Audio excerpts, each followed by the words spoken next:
Magnus's game, though. He has the black pieces against an international master. Okay, early days here. Magnus, he's probably glad to be done with the sodium attack. So he playing can play something more normal, yeah. Exactly. That being said, it's high risk again from Magnus. He's played the modern defense that pretty much allows white to occupy the center, and black plays on the flanks instead with some pawn pushes. It's modern because back in the old days, classical chess, it was all about fighting for the center. And it was a group of grandmasters a few years back who decided, okay, you can kind of curl up into a ball, kind of bring the opponent onto you and try to counter later. And Magnus, he's definitely not going to castle in this game either, because that would be walking into the firing line. Instead, he's going to try and slowly develop his pieces and strike back when the time is right. Very interesting. This is his anti-young player chess repertoire. Reza Mahdavi, he is a 17-year-old from Iran, international master with a FIDE rating of almost 2,500. Impressive stuff, but on Chess.com, the Blitz rating is 3,115. Really, really good in this format, and he loves Title Tuesdays. He's played 5 game weeks so far, and he scored 8.5 points in game week 4. But struggling here against Magnus. Yeah, just this last 2 moves, I was going to say, you go back, I go forward. The white knight retreated. That allowed black to break in the center, and we talked about the modern defense. You don't normally get this opportunity to put pawns in the center, backed up by this beautiful battery of bishops. The bishops are poised. If the center explodes, which it's guaranteed to do now, they are going to be wreaking havoc on this board. Knight takes pawn would also unleash the black queen to take an undefended pawn with a check. This has gone very badly wrong in the last 2 moves for Mahdavi. Oh, and the trades here, yeah, like both kings are now staring at each other. It's wide open. But you said this favors black more than white. Is that because white has sort of overextended, as you said? And black maybe can tuck away their king better? Exactly. Yeah. And, I think it's all about the first check. White can't give a check now. Black's going to get the first check in, and then black's king's going to run the other way. As you said there, the king will be tucked perfectly, and white's king will be struggling to survive. If you could just throw this knight out the way, if you could put it anywhere else, white would be fine, because the white king could castle towards the queen side on the left flank here. But unfortunately, that one piece gets in the way. And temporarily, Magnus is up a pawn as well. He just captured in the center. And yeah, Mahdavi, he's terrified of this check. Understandably.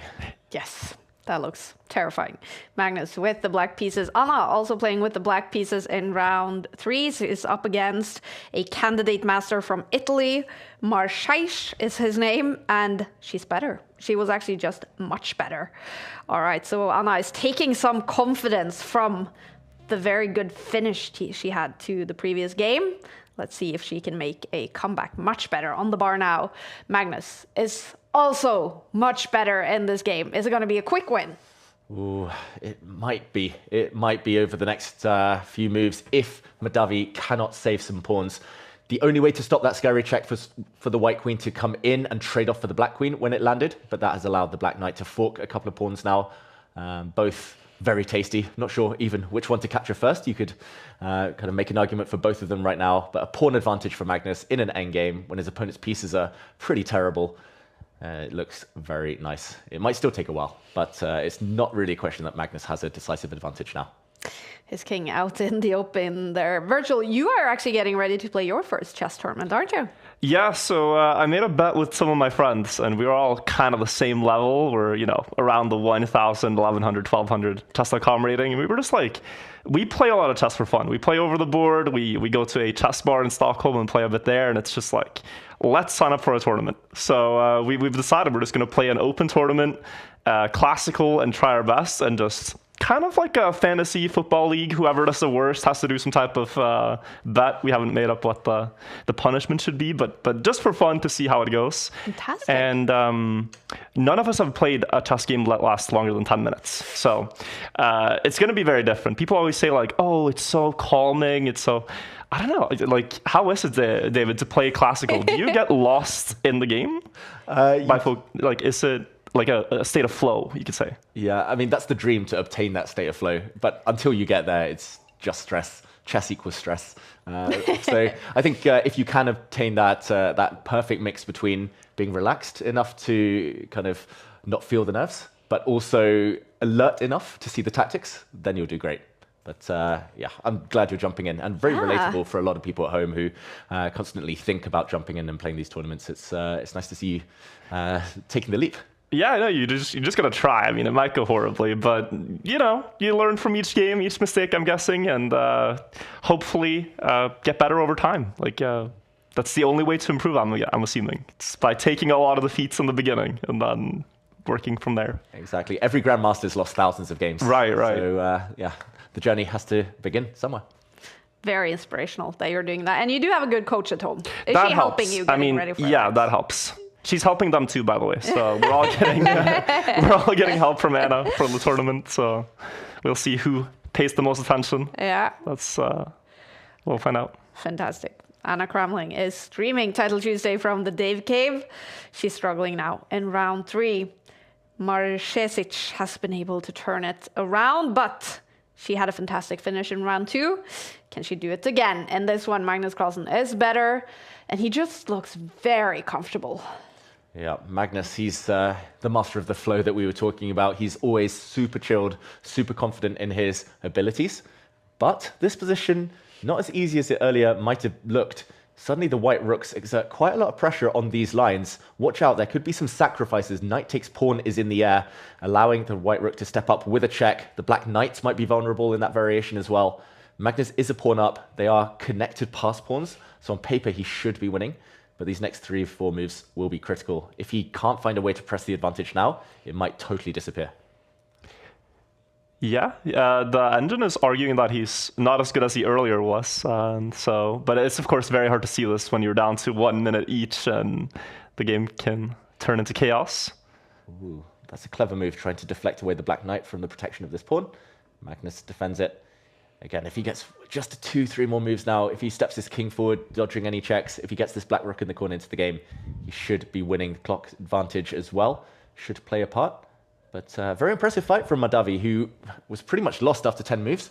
And he's still making it difficult for Magnus Carlsen. Still no clear way forward. Impressive stuff from the youngster from Iran. A lot of questions in the chat. Oh. Things are flying. Oh. Should not have let that black rook in. That's a check. The white king is going to struggle to defend its pawn. If it steps forward, you might see the other black rook start to do some lining up here. This is not good news for Mahdavi. Alireza Mahdavi, I should call him, even though his first name's Reza. He's razor sharp, just like his former compatriot. A lot of questions in the chats. Is that virtual I'm hearing? It is a known... It is indeed. Yes, it is indeed. We have virtual as a guest here in the studio. Known to many for streaming, for being a YouTube star, for playing Trackmania. You have a lot of followers on, well, all channels. 1.18 million subscribers on YouTube. That's incredible. And also the boyfriend of Anna Kramling streaming today. So we still call you a streamer, a Trackmania player, but also a chess enthusiast. And chess enthusiast. That's a good That's word. my title. Yeah. I'm a CE in chess. Oh, I like it. Yeah. I like it. I'm going to take that as well. Finally, Chess I have enjoyer, a chess title. yeah. Chess enjoyer. That's very nice. And Magnus is enjoying this game. Less than a minute on the clock. Is there any chance this game can explode? Oof. It's hard to see any real hope for Mahdavi. He's just got to survive move by move. It's a cliche in chess. You just got to cling on, not let your opponent knock you out immediately. And I'm looking at the move maybe to bring the rook up to the center to defend this pawn, which was hanging. Instead, he gives a check. The bar slides the whole way now. It's completely black. And that's because the white knight is a bit offside, needs to retreat. And Magnus, he's single-mindedly ganging up on this pawn, trying to trade rooks as well. 9 seconds, the clock going red. That might spell the end for Mahdavi. He's still fighting, trying to land some checks. But the black rooks are going to give checks first. This is almost over now. 8 seconds, not going to be enough. Red clock for Mahdavi. Huge trouble on the board, on the clock. He looks chill though, focused. Can he save it? Probably no hope. Magnus about to go up. 2, 3 out of 3. Mate in 10. Can you see a mate in 10? I cannot, but this looks dominant, and if he can't deliver the checkmate, just timing out your opponent should be enough here. But I think he is looking for the cleanest win, and the resignation comes. Magnus wins his 3rd in a row. Solid stuff from Magnus.